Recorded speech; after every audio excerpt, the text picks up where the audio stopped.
బావా బావా, స్వప్న నీకు స్పీడ్ పోస్ట్ లో సీలు కవర్ పంపింది. ఇది చదువు చదువు. నో నో నో, ఇతరుల ఉత్తరాలు నేను చదవను. పైగా లవ్ లెటర్స్ అసలే చదవనని ఆంజనేయ స్వామి మీద ఒట్టు పెట్టుకున్నాను. సరే. ఎక్స్క్యూజ్ మీ, అంత ఫాస్ట్ గా తీసుకెళ్లిపోతున్నావు? కొంచెం స్లోగా ఆలోచించి చూడు. నీకు చదవడం వచ్చా? Do you know how to read? ఈ ఊళ్ళో 10th క్లాస్ చదివిన గ్రాడ్యుయేట్ నేను ఒక్కనే. నా మీద అలిగితే నీకే నష్టం.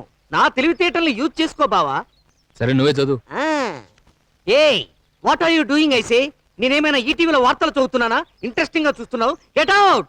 వాడేం తప్పు చేశాడు? నేనేమైనా తప్పులు చదివితే పసిగడతాడని. సరే చదువు.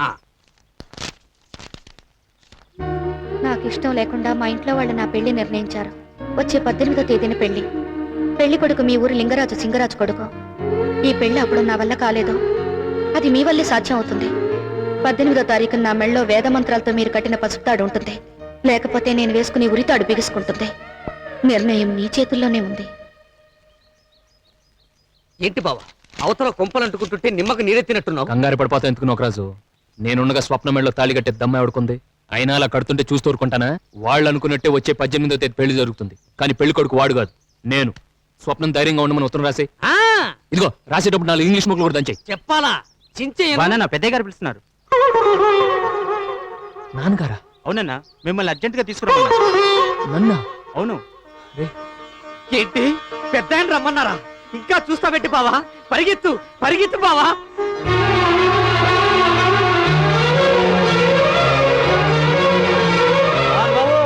ఎక్కడికంటే అడావుడిగా పరిగెడుతున్నారు. నాన్నగారు రమ్మని కబురు చేశారు, నాతో ఏదో మాట్లాడాలంట.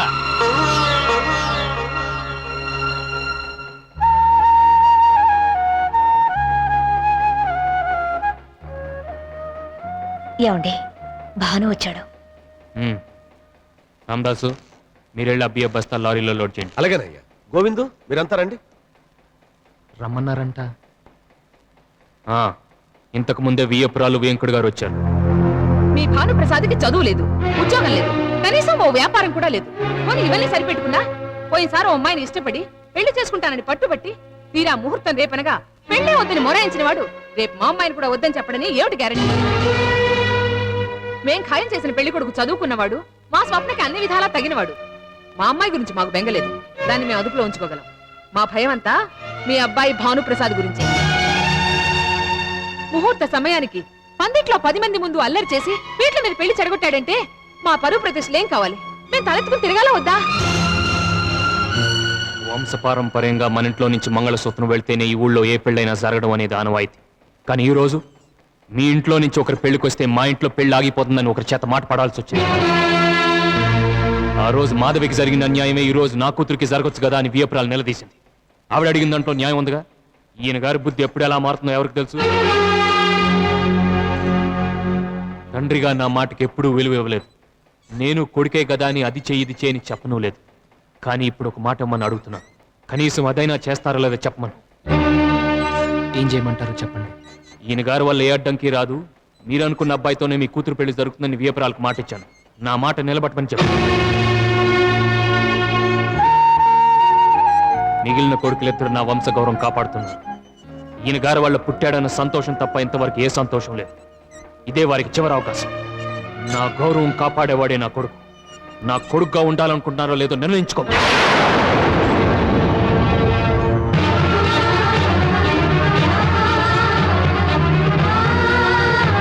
నా మెళ్ళో పసుపుతాడా ఉరితాడా మీరే నిర్ణయించండి. నా కొడుకుగా ఉండాలనుకుంటున్నారో లేదో నిర్ణయించుకోమని.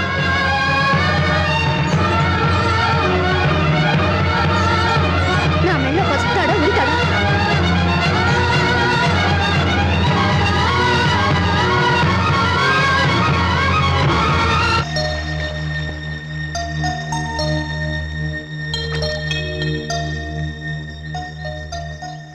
చూడు బావా, మీ నాన్నగారి సంగతి నీకు తెలియందే ఉంది.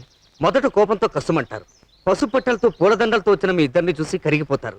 నీ మొహం చూసి కాకపోయినా ఆ అమ్మాయి మొహం చూసైనా మనసు మార్చుకుని మీ ఇద్దరిని ఆశీర్వదిస్తారు. భగవంతుడికి అభిషేకం ముఖ్యమే కాదనను. కానీ ఆకలిగా ఉన్నవాడికి దాహం తీర్చడం అంతకన్నా ముఖ్యం. మీ నాన్నకు తగ్గ కొడుకువని ఎప్పటికైనా నువ్వు నిరూపించుకోవచ్చు. కానీ ఇప్పుడు తాళి కట్టకుండా అమ్మాయిని వదిలేశావంటే మళ్ళీ నీ దాన్ని చేసుకోలేవు. ఇంకా ఆలస్యం చేయకుండా బయలుదేరు బావా. ఏం జరిగినా సరే అటో ఇటో తెలుసుకో.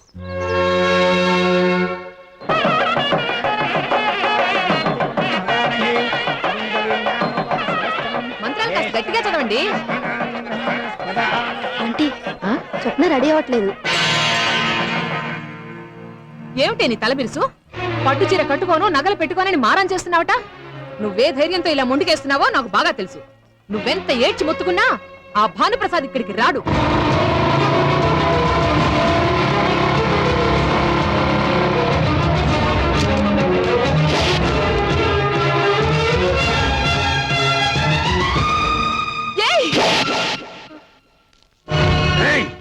ఆడి కాళ్ళు చేతులు ఎరగొట్టండి రా.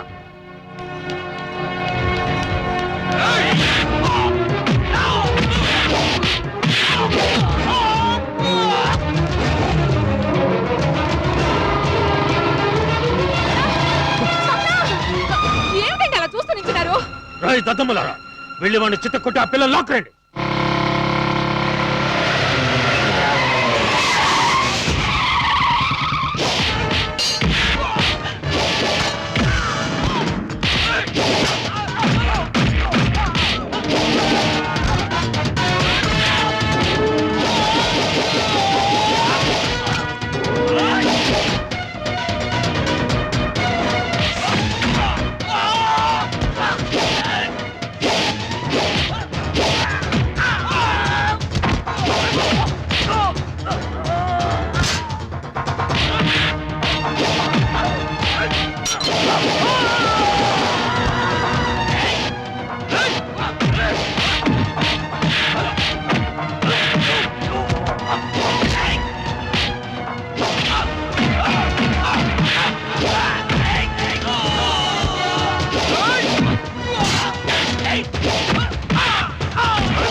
ఆ భానుగాడు మన కళ్ళల్లో సెంటు జల్లి ఆ పిల్లని లేపుకుపోతాడా? తందల్లోనే వాడి శవం మీద సెంటు జల్లకపోతే నా పేరు లింగరాజు సింగరాజే కాదురా. ఓం మాంగళ్యం తంతు నానేనా మమ జీవన హేతునా కంఠే బధ్నామి శుభగే త్వం దేవ శరదాం శతం.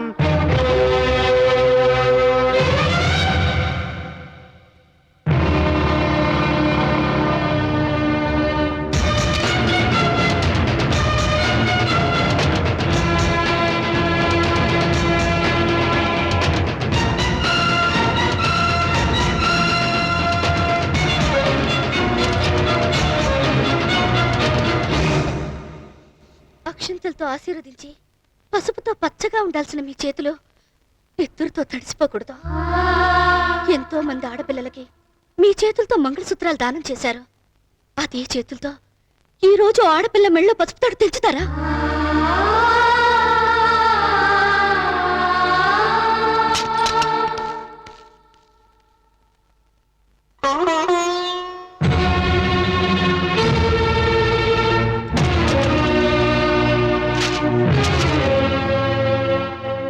తీసుకెళ్ళు.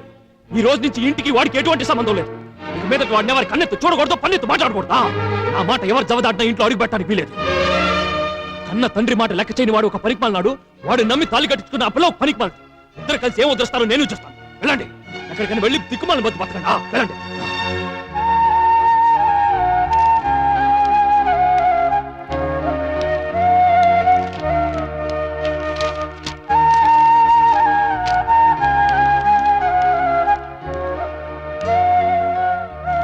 నేను గౌరవించే వెలకట్లేని ఆస్తి మీరుండగా ఈ ఆస్తులన్నీ నాకెందుకు?